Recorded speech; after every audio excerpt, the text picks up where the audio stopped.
కాలపు లోతులలో కేరళ నడిబొడ్డున అనంతశయనుడైన శ్రీ పద్మనాభస్వామి ఆలయం ఒక దివ్యమైన ప్రశాంతతతో నిలబడి ఉంది.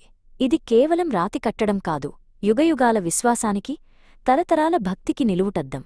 ఇక్కడి గాలిలో వేదమంత్రాలు, గాలిలో కర్పూర సువాసనలు కలిసిపోయి ఉంటాయి.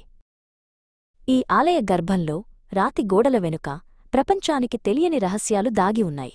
6 నేలమాళిగలు, వాటికి ఏ నుండి ఎఫ్ వరకు పేర్లు పెట్టారు.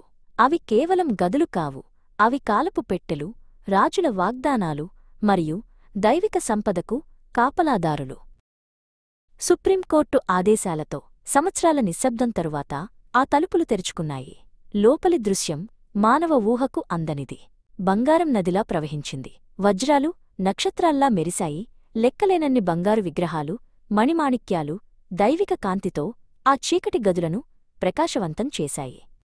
కాని ఒక గది, బి అనే నేలమాళిగ, ఇప్పటికీ మూసే ఉంది. దాని తలుపుపై తాళం లేదు, గొళ్ళెం లేదు.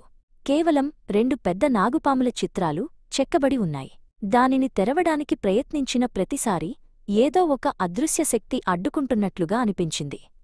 పెద్దలు చెబుతారు, ఆ గదిని సామాన్యమైన తాళంతో కాకుండా నాగబంధనం అనే శక్తివంతమైన మంత్రంతో మూసివేశారని.